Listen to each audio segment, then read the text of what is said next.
Matapos bakbakan ng Northport, tila nangangamba naman ngayon si Coach Yeng sa susunod nilang mga kalaban, bunga ng kakulangan ng rain or shine. Ipinaliwanag naman ni Coach Chito Victolero ang dahilan bakit nila tinalo ang SMB at si Kevin Kembao. Tila wala nang makapipigil pa sa hangaring makapasok sa NBA. Tutukan po natin ang lahat ng yan, pero bago yan, pakisubscribe, like and share na lang muna para pareho tayong updated. Itinala ng rain or shine ang unang panalo laban sa Northport nitong nagdaang Miyerkules Santo kahit walang kinapitang Bubelga at Kitdatu si Coach Yeng Gao.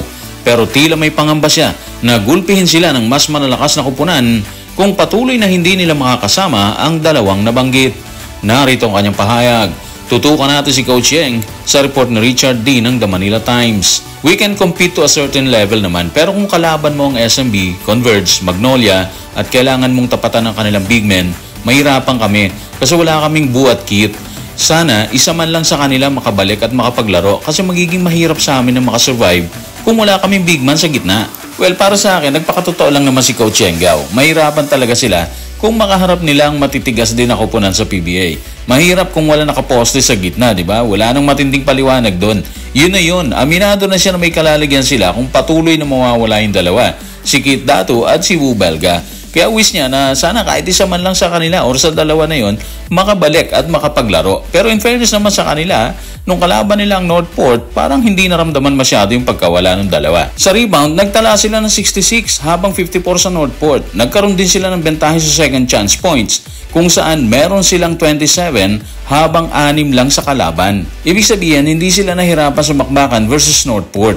Sa ngayon, magiging mahaba ang pahinga ng rain or shine. Babalik kasi sila sa court sa April 27, 11 araw matapos nilang bakbakan ng Northport. Dahil dyan, mas magkakaroon sila ng pagkakataon na mag-adjust, magbuo ng magandang game plan, at may posibilidad na makabalik isa man lang kay Bubelga at Kitdatu.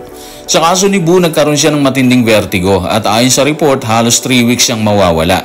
Kaya may posibilidad na makita natin siya sa April 27 kung saan kalaban nila ang defending champion na Meralco. Matigas din to kaya kailangan talaga ni Coach Yeng ng isang matigas na sasagupa sa opensiba ng kalaban. Habang tila nangungulila si Coach Yeng sa pagkawala ni Bu at Kit, tila nagdilang anghel naman si Coach Chito Victolero nang talunin nila ang SMB sa huling laban.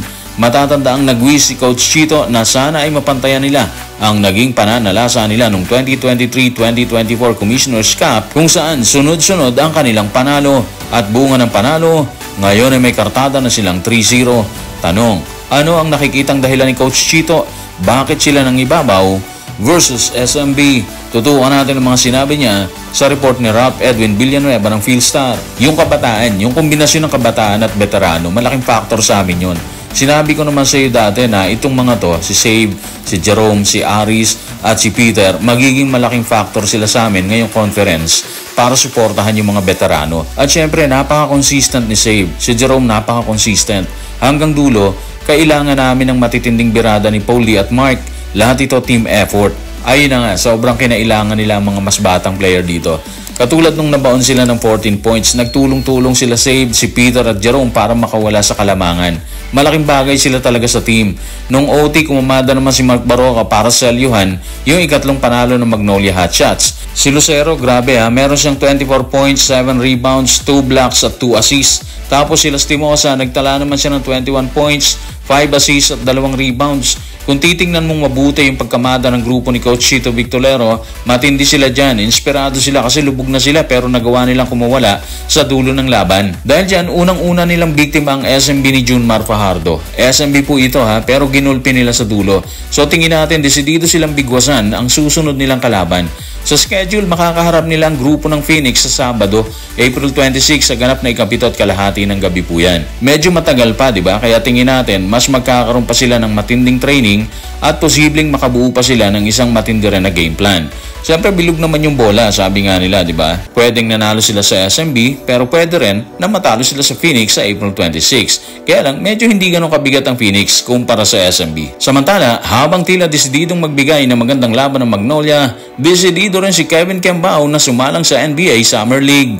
Nauna nang lumabas ang report tungkol sa kanyang pagpasok sa taunang Summer League na humakot ng iba't ibang opinyon. Pero mula mismo sa kanyang IG account, tila wala nang makapipigil sa kanyang desisyon. Narito ang kanyang pahayag.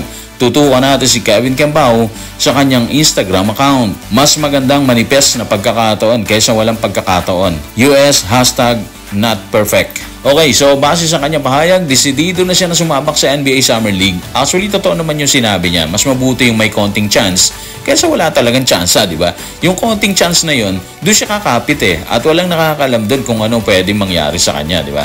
Para siguro sa kanya, mas mabuting subukan kaysa naman sa hindi. Malay natin magkaroon talaga ng bunga yung gagawin niya na hindi nangyari sa ginawa ni Kai Sotto dati. Ganon din si Ray Parks na parehong sumalang sa Summer League. Tawag doon determination, at kapag meron ka nun, ibang pakiramdam mo.